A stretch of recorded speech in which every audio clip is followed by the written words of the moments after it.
So whose decision was it to close down the police precinct on Capitol Hill? And who's calling the shots about the response to Black Lives Matter protests? Well, hey, thanks for joining us again on News Humor. Glad to see you back. Those are some really interesting questions that the reporter is asking and talking about.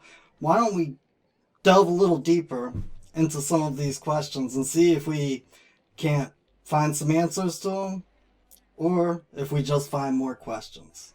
Let's look into it. As they were moving things out, the decision was made to, as officers were taking things out of the precinct, they didn't want to come back into the precinct, and many of them did not. So we're still going to evaluate exactly the pinpoint of why that changed, but it didn't come from me. So that was the police chief, basically getting on the news and saying that it was not her decision to abandon the precinct in Seattle. And if you don't know what we're talking about today, we are talking about CHAZ, or CHOP, the Capitol Hill Autonomous Zone, or the Capitol Hill Occupied Protest. So the police chief says that wasn't her call. She didn't wish to abandon the precinct, and I mean, that's kind of understandable. It looks like there's a lot of graffiti over that whole precinct right now. I'm sure that the business owners and the property owners of that precinct aren't real happy. Let's see what the mayor has to say. Actually, I don't think the mayor says anything, but there is something corresponded to the reporters after this interview is over. Press conference immediately after Durkin's chief of staff walked out and told reporters that the mayor actually made the call to remove the barricades on Capitol Hill around the East Precinct.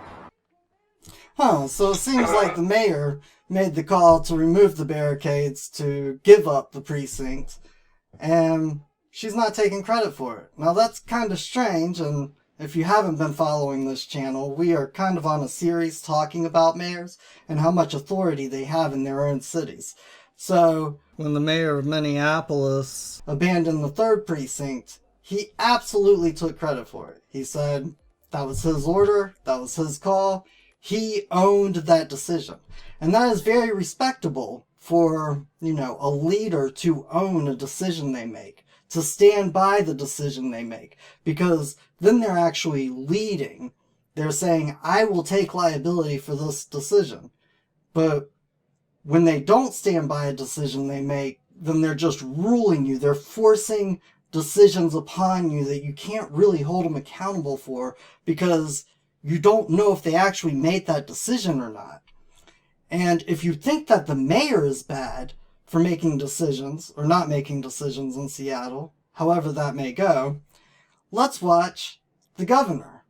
Because after searching YouTube, this is the only clip that I could find where the governor really says anything about the Capitol Hill Autonomous Zone. Let's check it out. To ask you about what's going on in Seattle. There's this thing called the Capitol Hill Autonomous Zone. What's your thought about the fact that the protesters have taken that over and not allowing people to come and go freely? Regarding the National Guard. Well, that's news to me, so I'll have to reserve any comment about it. I have not heard anything about that from him. Wow, he doesn't even know what's going on?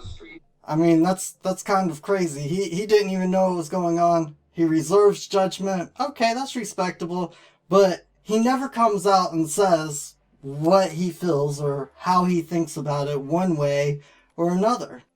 So how are the people supposed to know which way he's going, what he's thinking, what he's going to do when situations like this arise in their society? In Seattle, where they're barricading, keeping people out, he even had the National Guard still there while this was going on, and he's ordering them to leave. He's saying, bye, we don't have any more problems here, you can go ahead and go. You're relieved of duty, you're dismissed. There's been a lot of Now, conversation about this infiltrators in this movement. is a leader as you've seen down in Rachel the Dolezal, Occupy Levitt, get up zone, here and act the like she was Occupy really swinging movement. something for the community. And right here, she's talking about people who are infiltrating this movement. and what's going on. And she'll even name some names. And honestly, she was. And of course, I don't know any of these people, so it really doesn't mean much to along me. with Brandon Lewis, along with CHAZ, aka Raz, aka Samuel Solomon Simone. And I don't really play games, so I'm not afraid to say names. I said what I fucking said. Well, she said it. You heard it That there I show up here. first. I'm not. This is the exact same leader. Now, these are some really radical ideas that she's talking about right here. Let's take a That I show little up here. listen I'm not and here look. to peacefully protest. I'm here to disrupt until my demands are met. No, it's not a slogan. It's not even a warning. I'm letting people know what comes next. So inherently racist that the criminal justice system, the courts, all of that need to be taken away? Absolutely. Without question. And then what? Again, you're asking a question that cannot be answered. Do you feel like Okay, this is absolutely insane. You're advocating for the abolition of the criminal justice system, the police, all of these services that people have had in society for a really long time now. And when you're asked what you would replace it with, you don't even know. You have no clue. What type of leadership is that? And this gentleman standing behind you, he doesn't look like he's real into what you're doing. He just looks like he's kind of there participating for some reason. And with you talking about all of these infiltrators and how in Atlanta and Minneapolis and across this country, people, no matter which side of the political spectrum you're on, both sides said that there were professional agitators coming into these big cities from out of town. Now, what's to make me think this isn't the same thing going on here? That this isn't the same exact thing with a different name? Because there's a group that talks a lot about the things that I see in their demands of the Black Lives Matter protest in Seattle. And they started in 1966. And their name was the Black Panther Party for Self-Defense. They got really organized. They fed each other. They educated each other. They took care of one another. And what did the government do? It started a COINTELPRO, counterintelligence program, and it took them down. And I bet most of the people watching this right now, I would say at least 95%, can't even tell me the two individuals' names who started that party. Don't Google it. Don't Google it.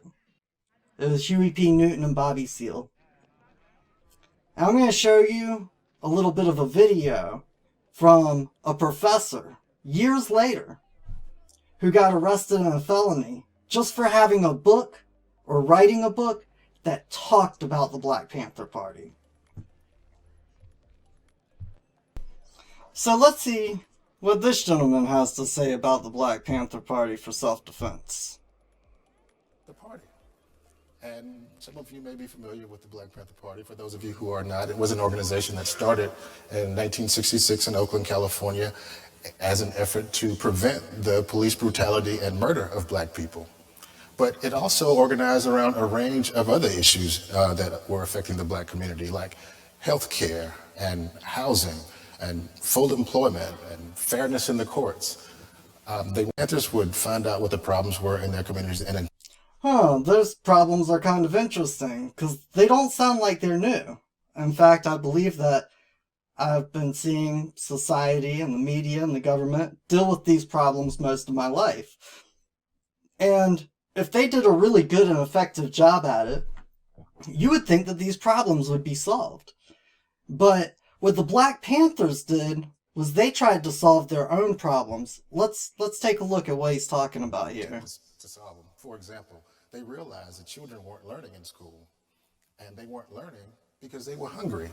So they decided to feed the children. They were going to feed them before school. So they created these free breakfast programs. And the way they created these programs was to go to the grocery stores in their communities asked the grocery store owners if they would donate milk and bread and eggs and meat and cereal, other things people eat for breakfast. And these store owners said yes, and they donated these items, free breakfast programs. So it's not likely that these white business owners would donate to the Black Panther Party if they were actually racist. In cities wherever the Black Panther Party set up chapters, there were these free health clinics. Although they were being run by the Black Panther Party, they were peopled by white people. So I don't know how they could be racist and anti-white if their signature programs were actually being supported by fairly wealthy and often middle-class white people. Fred Hampton also worked with other. So this is really interesting, because what he's talking about is the Black Panther Party for Self-Defense, which the FBI ran a counterintelligence program against called COINTELPRO, and he doesn't talk about that in this TED Talk, but I will link a Senate document so that you can go and look into this for yourself, because these are very, very interesting things. And the Black Panther Party for Self-Defense was not asking for somebody to take care of their problems. They were finding what the problems were, and they were going to go take care of it themselves. And the media and the government prevented them from doing this. Pay attention. Groups and organizations who were Latino, Asian, Native American, even large groups of poor whites who had moved up from the South or into Chicago from Appalachia. They would work with these organizations and set up the same kinds of programs in their communities. And they were very successful at this, but the government didn't like what they were doing. So, they're flummoxed. They're taken aback. And why do you think the government didn't like what they were doing? Could it possibly be because they were actually having an impact? They were taking care of themselves? And the more we take care of ourselves, the less we need government. The less we gotta have some governmental body trying to come down with a new rule, with a new regulation, with a new tax, telling you how to live and what you can and can't do with your own property. Those people seem pretty smart. But they weren't asking for handouts, and they weren't asking somebody else to do something for them. They, among their own community, were recognizing problems and going out into the community and trying to solve those problems. And not only were they doing this in their community, but they had a really good influence in other people's communities trying to do the same thing. Why would anybody wish to stop that? That seems absolutely insane to me. Why does Fred Hampton have to pay with his life for simply organizing around issues that everybody, there's nothing wrong with feeding kids and taking care of sick people. There's nothing wrong with not wanting to be killed by the police. And a few years after this, I've been studying this. See, we all have the same desires. We all wish to live peacefully among one another. We all wish to not face racism in our own lives. We all wish to not face hardship, at least that's undue.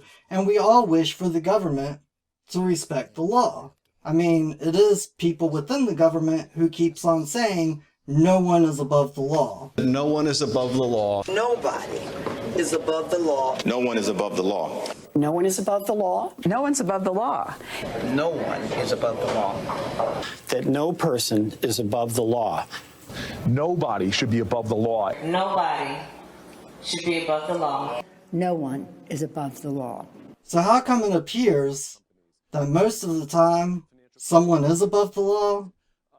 They work inside a government.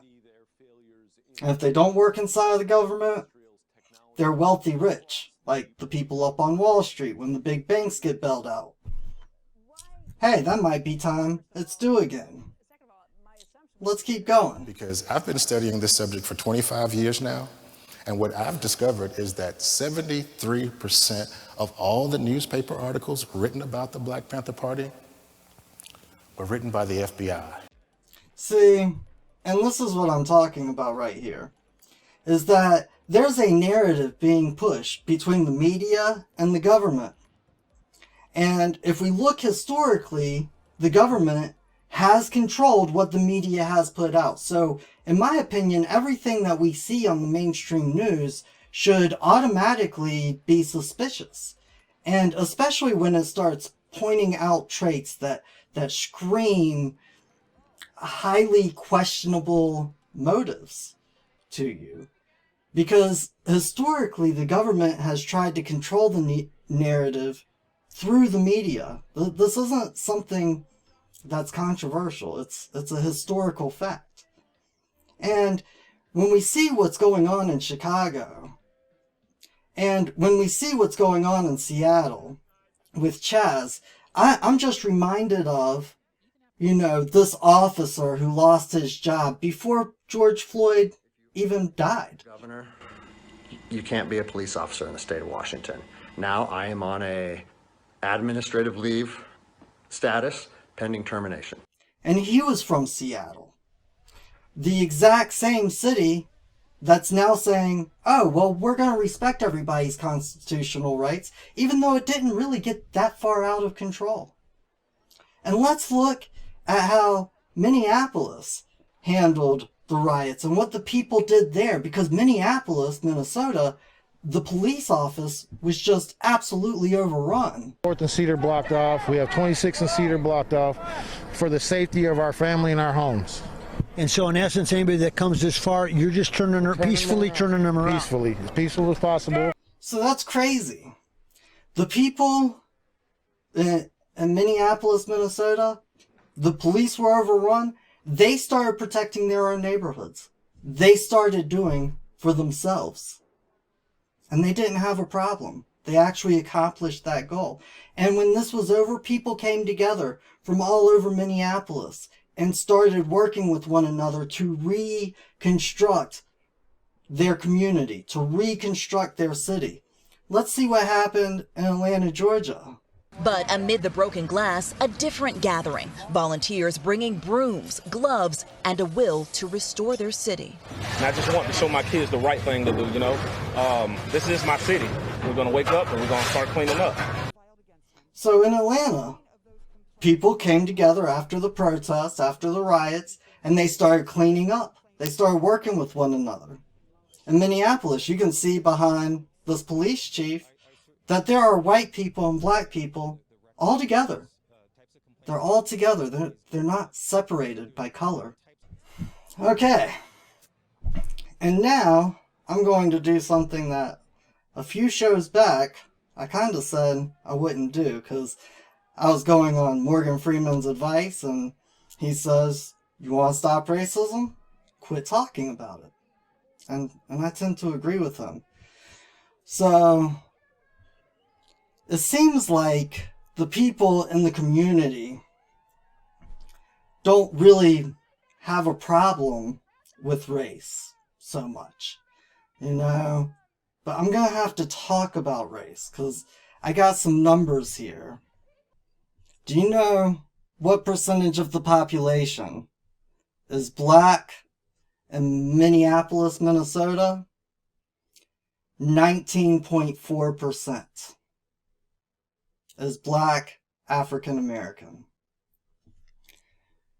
Do you know what percentage the black and African American race or ethnicity is in Atlanta, Georgia?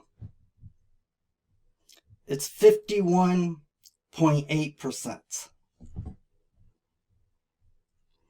Do you know what the black and ethnicity rate is in Seattle, Washington? It's 6.8%. So how come they have this movement that has overtaken 6 city blocks? If this is a grassroots movement, and this is for quote-unquote black people, by quote-unquote black people, why isn't it happening in Atlanta? Why is it not happening in Minneapolis? Is there some police brutality case that I missed at some point in time that happened in Seattle, Washington, that I'm just not aware of? Because if there is, I would really like to know. I really would. And if there's not, then why is this going on? And of course, the main focus is that the mayor is the one who has the authority and the power to order the police chief to withdraw from the precinct. And why did this happen? I don't know. I don't know. I'm not here to answer the question. I'm just here to think about some of the things that we see in the news today and how it's being portrayed and how it's being sold and sent to us. And do you want to know where I got all of those numbers from about black people and the community and the percentage? I got it from the government. Because the government keeps all this information and divides all of us people into these little subgroups. Male, female, sex, education, socioeconomic class, transportation, income, poverty, business, geography, where we live, where we do business at, what our income is, who is in poverty and who is not in poverty, what our sex is, what type of housing we have. All these things, all these characteristics that divide us as a people. That's how the government labels us. And they tell us that it's to make the system more fair, to make it more equal. And I have a hard time believing that because you have the largest economic gap that you've ever had in this country today. And even though, yes, Black lives do matter, our rights matter. Our rights are very, very important. And right now, the government is pretending like it's the only one who has the right to charge somebody with a crime. It's the only one who has the right to say if something's criminal or not, and to go into a court and to get justice done, and to get a warrant to have somebody arrested. And the government got these rights from us, from you, and from me. And if we don't wisen up and take them back, we're not going to lose them. Because we don't have them right now. But our children will never know the rights that we knew 20 years ago. That's all I got for this episode. Next time we'll be talking about the mayor in Atlanta and what's going on in Atlanta. And because of this whole thing, looking into Seattle, what's been going on, I think it might behoove us to look back at what the Minneapolis mayor did. Because I really respect that man. Every decision he made, he owned that decision. When he abandoned the 3rd precinct, he came right out to the media, right out to the news, and he said, that was my decision, that was my order, a building is not worth losing life over. And that's respectable. When George Floyd died, he immediately came out and called on the prosecutor to press charges. That's respectable. Anyways, if you like this content, please like, share, and subscribe. Please pass it around because YouTube's algorithms won't. If you wish to see a revolution, be the revolution. Be the change that you wish to see in the world. And hopefully, I'll see you out here next episode. Leave a comment and let me know what you think. Agree, disagree. If you think you might know who's setting the whole thing up, who's playing these games, is it a game? Let me know what you think.